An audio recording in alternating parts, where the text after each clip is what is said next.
Here we go.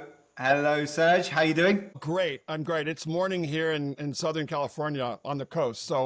Just greeting the dawn. We've got a firing hurricane swell. The surf's talking. So, yeah, it's a good start to the fall in California.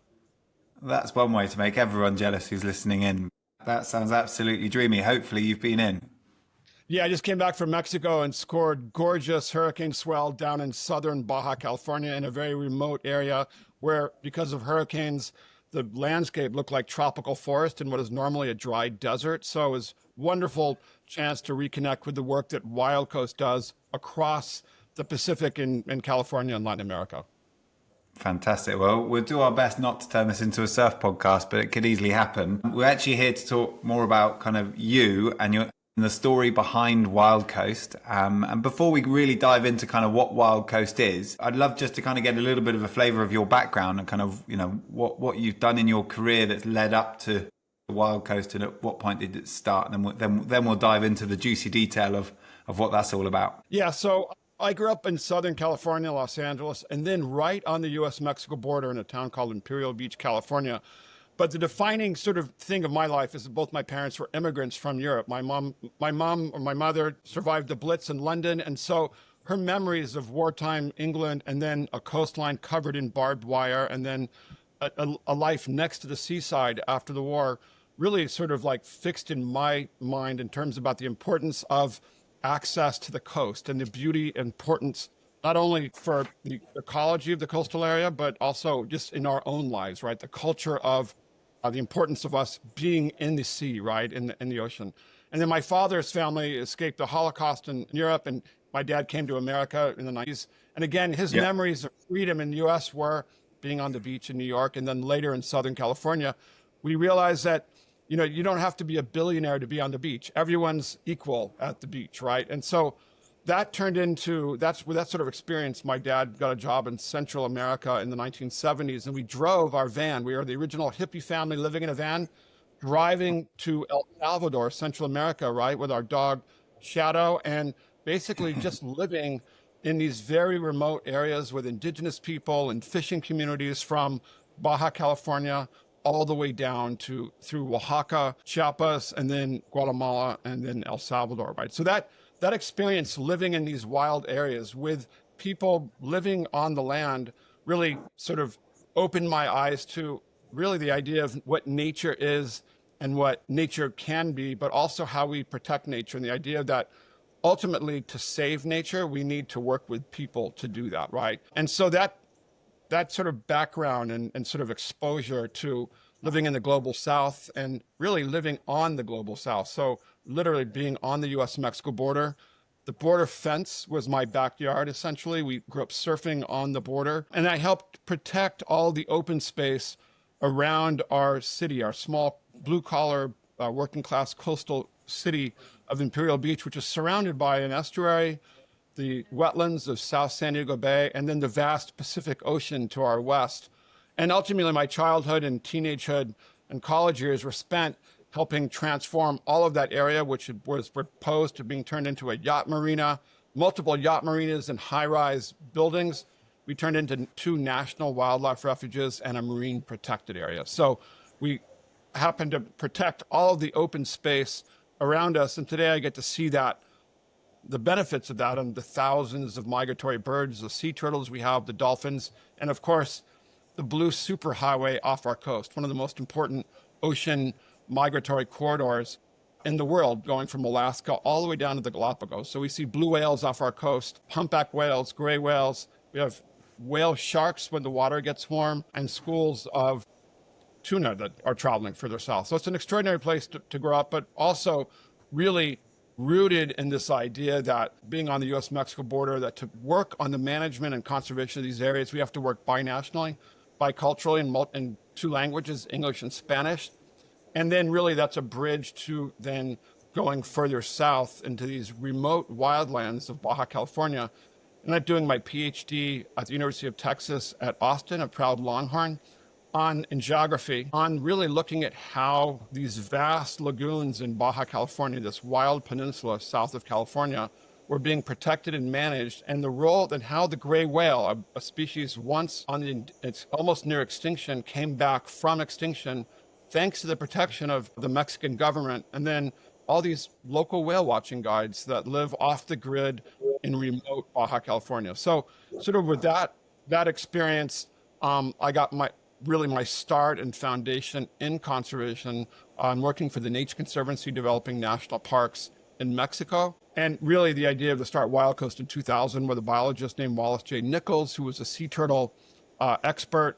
And the idea behind Wild Coast just frankly was we need to preserve these wild, remote coastlines that are all threatened by multinational expansion and development, mining companies, giant resorts who could pop up in the middle of nowhere and decide to exploit or destroy some of these world's wildest areas. Wow, I love it. The bit that I love there, I actually recorded a podcast earlier in the week with someone else, and it's literally their childhood has kind of created their career.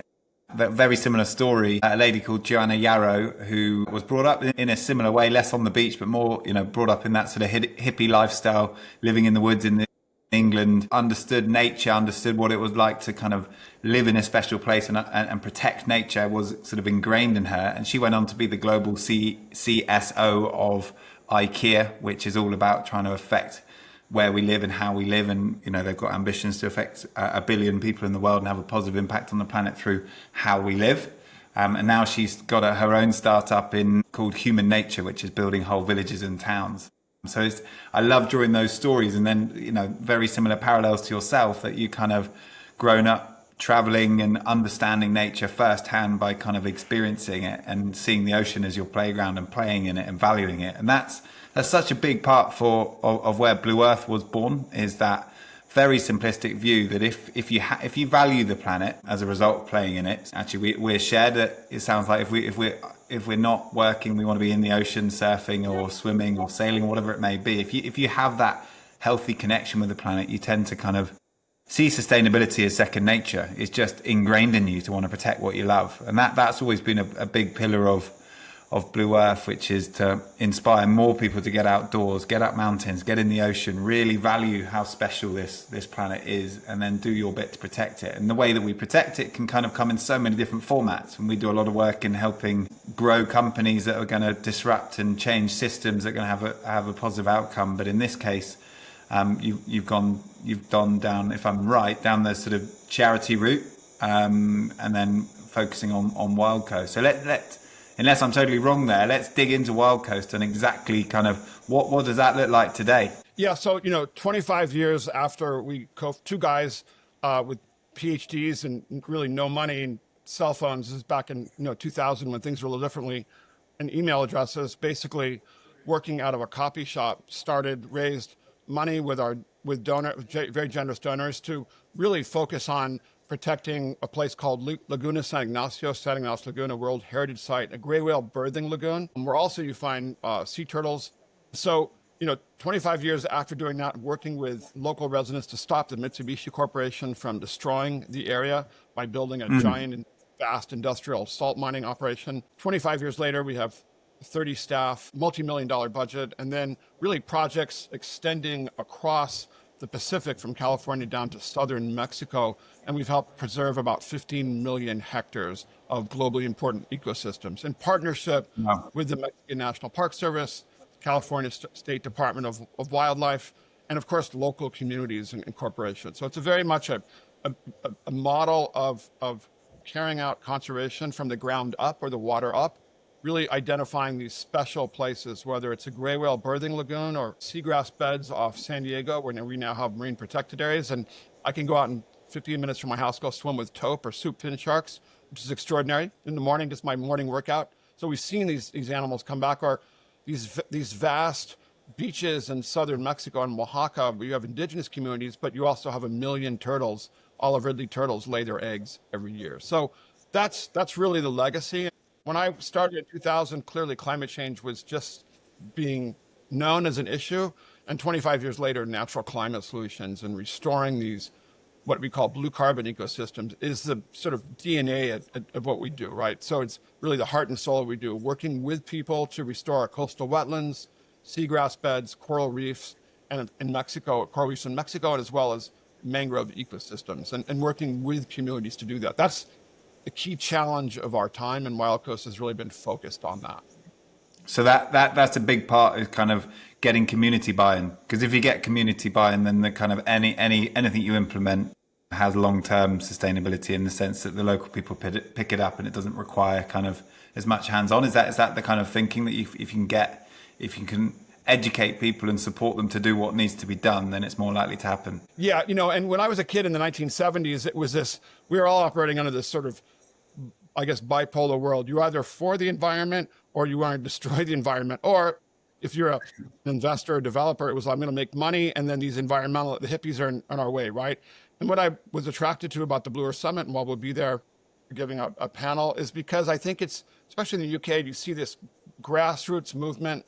It's a multipolar world in terms of businesses engaged in sustainability, people working with farmers and fishermen, really this idea that to be sustainable, we have to work with the multiple sectors of people and approaches, but really from the ground up. And I think that's what's informing the international conservation movement, is this idea that if you want to preserve a mangrove lagoon in Baja California or a kelp forest in San Diego, you need to work with the people that are around that area, whether it's kayaking guides or dive guides or lobster fishermen in Southern California, or the indigenous communities and fishermen that are, and even the resort developers that are operating around these areas. And I think that's really shifted the way that we think about things, and you're creating constituents for conservation.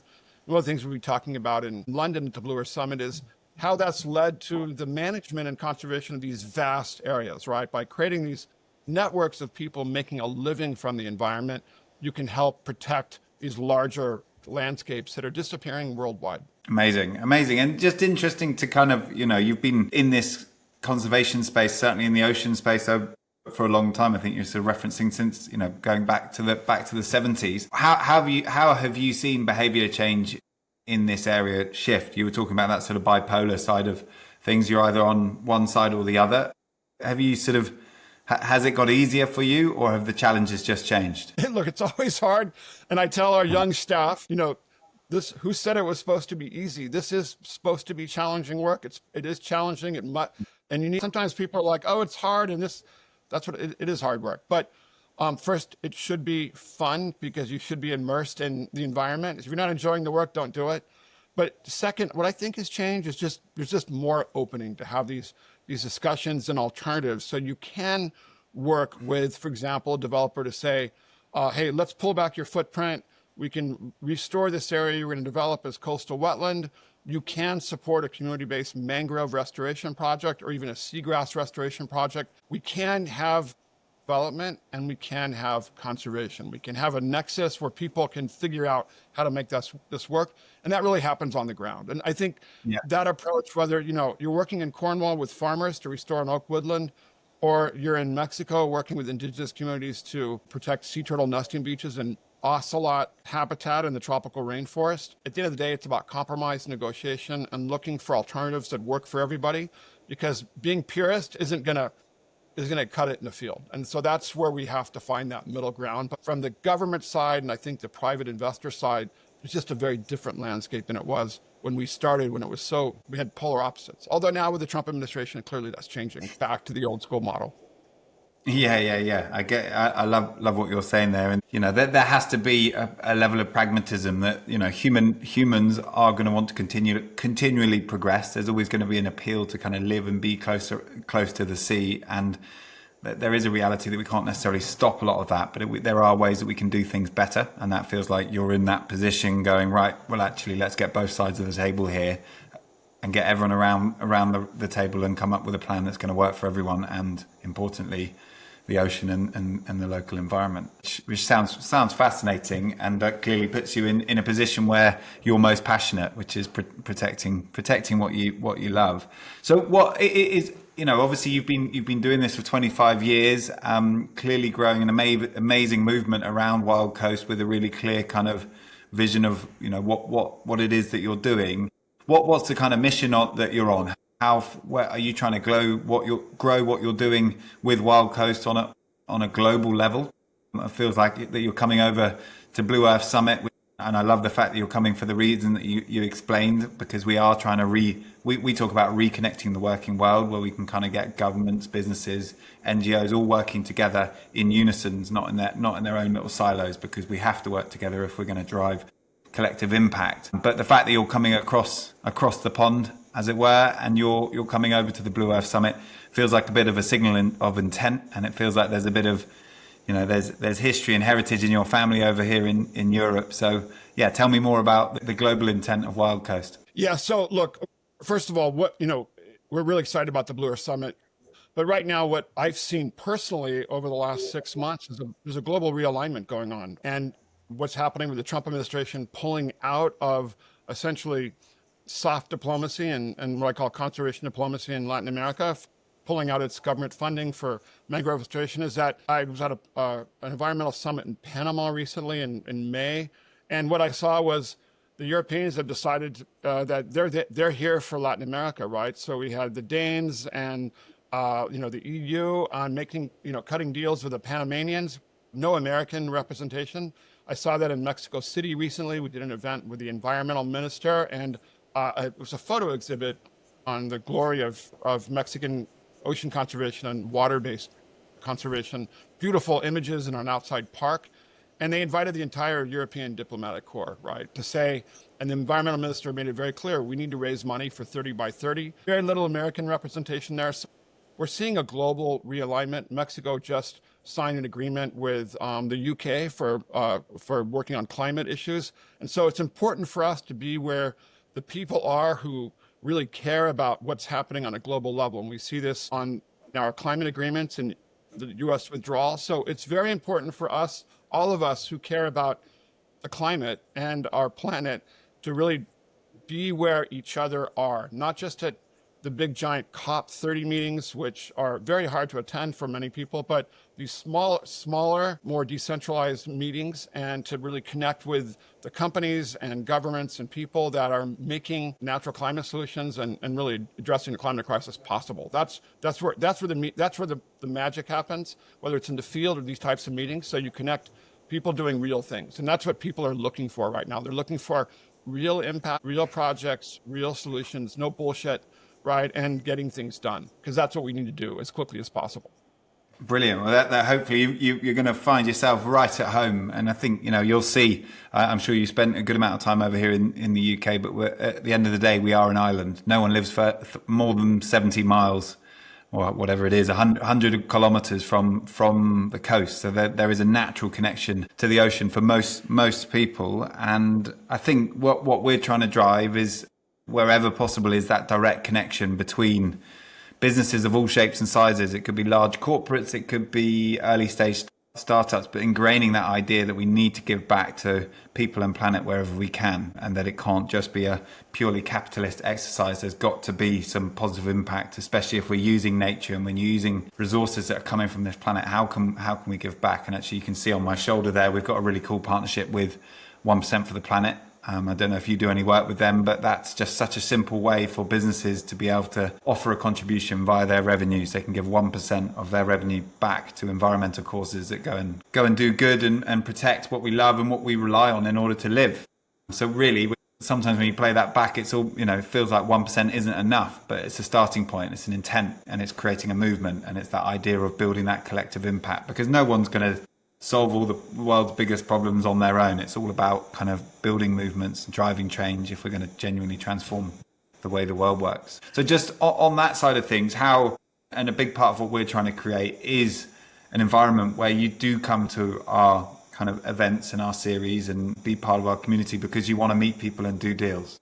We've always been very pragmatic on that.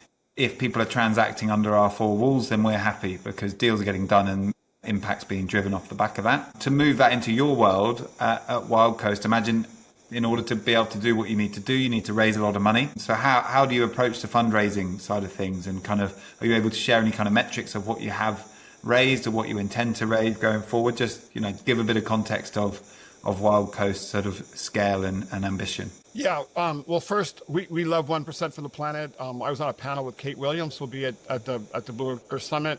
The CEO of Center for the Planet. They had their annual conference in San Diego just last year, and so I was on with Kate, and she will be participating in our panel on Wednesday, October 15th at 5:30. She'll be one of the panelists talking about how 1% for the Planet supports work like WildCoast. And we are getting a lot of work done with support from 1% for the Planet partners.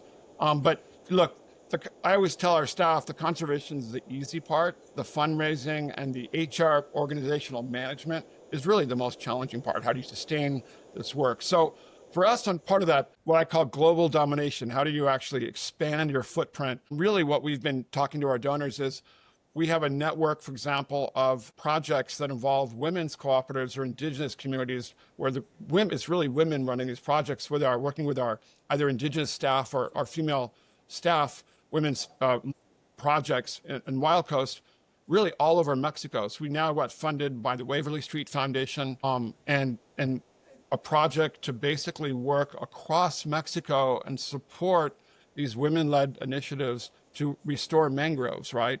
And so not only is it about the mangrove part, but it's about empowering women part, because women face amazing threats in these coastal regions. These are areas that are often, you find the cartels operating, high rates of violence. They face threats to themselves.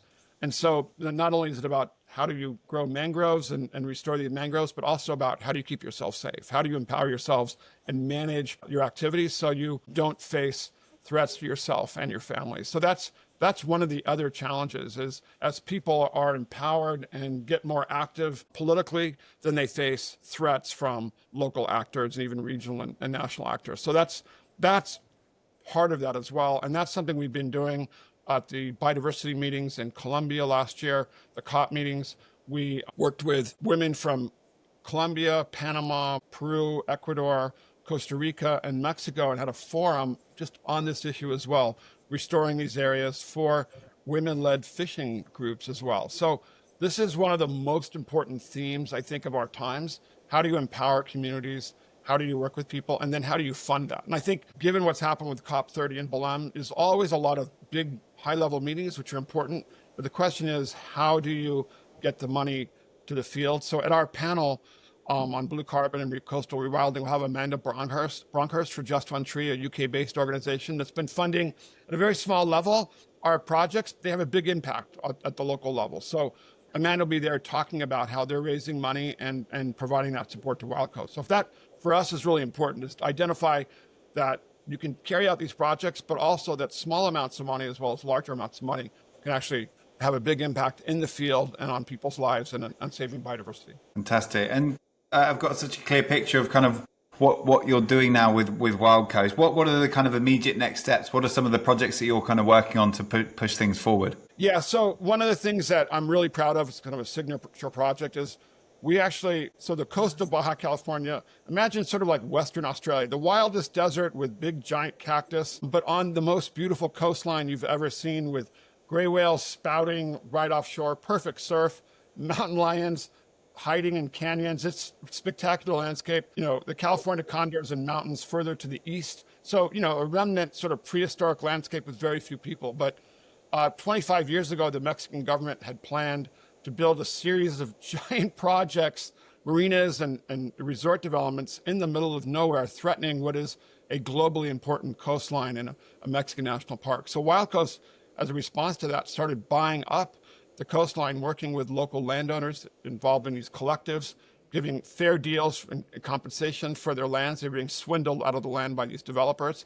And then working with the Mexican National Park Service to set aside a trust about 70 miles, 35 kilometers of coastline and about 15,000 hectares. So very proud of the work that we're doing there. So the idea is really not only do you preserve these landscapes, but then how do you really invest in stewardship and the wildlife part? So working with the San Diego Zoological Society to identify how we can protect mountain lions in these sites.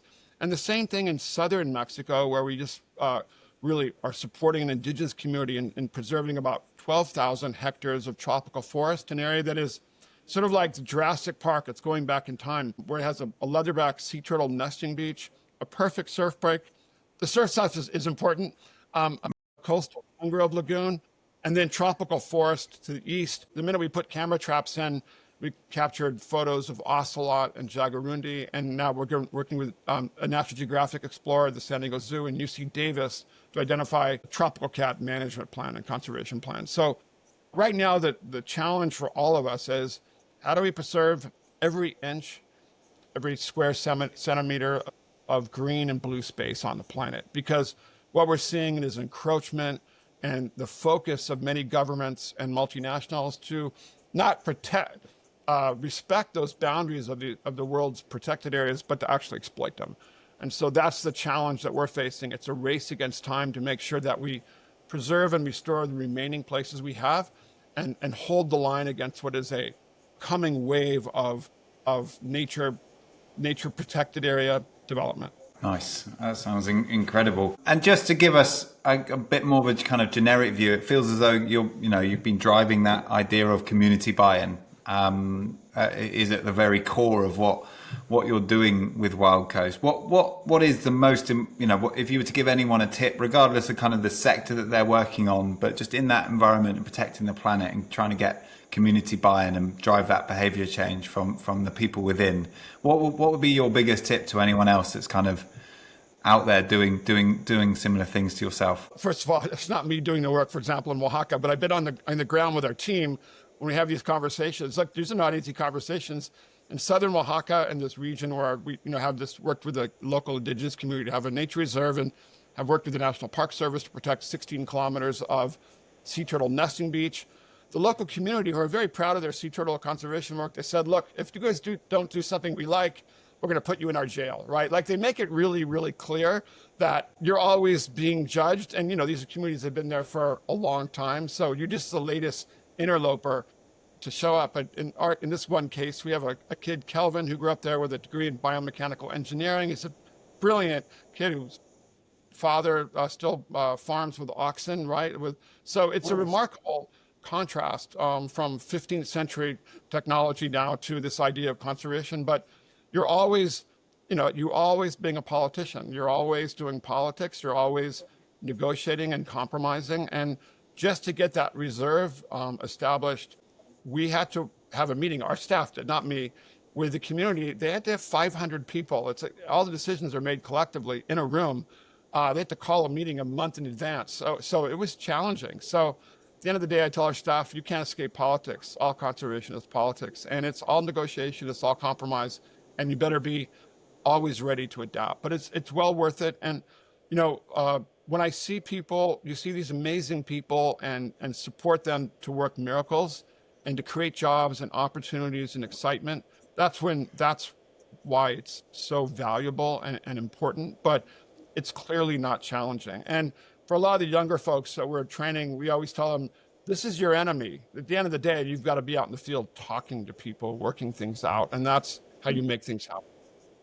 And I imagine resilience plays a big part of it, especially when you've got, the Trump administration kind of probably tearing up a lot of good work that you've done, that you kind of have to constantly go back and go, right, well, we were making progress here, but now, that's happened, so we've got to do this. And actually being thick-skinned to, take a few losses, but dust yourself off and say, you got to keep pushing forward, because it's never, I think the theme that's coming across here is in the work that you're doing is never going to be easy, but it's always going to be worth it. Yeah. And look, in Southern California, we're dealing with the Trump administration, largest rollback in the history of the United States, and our proud legacy of conservation at the federal level. So in California, we have about 150,000, less than 200,000 hectares of marine protected areas across our state that we help to develop. And, we're not expanding those. People are not open to expanding conservation. So what we've told our staff is, you've got to go deep and work with the people in the water, the fishing, the commercial fishermen, sport fishermen, the lobster folks.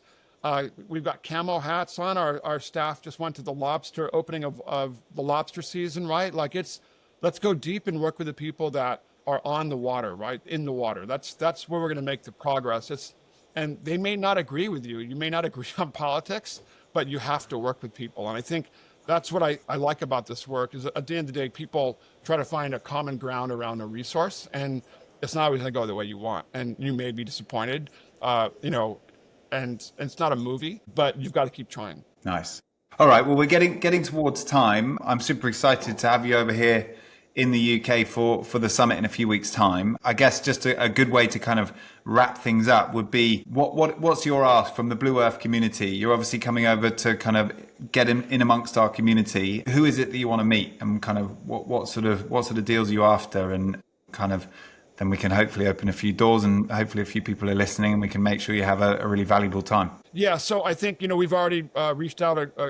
Mars Incorporated has a sustainability initiative, already reached out to us to meet us. They have a coral reef restoration program. So I think we're interested in reaching out to those organizations that are working across the global south, the ocean conservation organizations. Those are interested in natural climate solutions and rewilding, the issue of blue carbon, really establishing and deepening these networks across the world so that we're really mutually reinforcing each other. I think that's really important. And obviously, with the UK government, we're negotiating right now with the Mexican embassy in the UK to see if the ambassador will come to our panel as well. Because I think really connecting people on the ground to the folks worldwide that are funding this work, supporting this work, and doing this work is the challenge of our time. It's the opportunity of our times.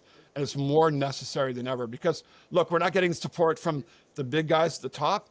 We all have to support each other. And this decentralized network of activists, people getting shit done, doing real things with real impact is how we're going to save the planet. It's never come from the top. It won't come from meetings in Brazil or in Brussels. It will come from all of us working in the field. And that's why these kinds of meetings and gatherings are more important than ever. Awesome. Well, from my perspective, and definitely the team at Blue Earth and likely nearly everyone in our community, massive thank you to everything that you've done in your whole career, by the sounds of it, to kind of protect such a valuable part of the planet in the ocean. It plays a big part in my life and is the kind of big driver behind everything that I do. So yeah, the work that you're doing on the ground is phenomenal. WILDCOAST is such an awesome organization. I'm very proud that you're making the effort to come over and get in amongst our community within Blue Earth, and I can't wait to kind of see you get connected with our network of big corporates. Mars is a really good one.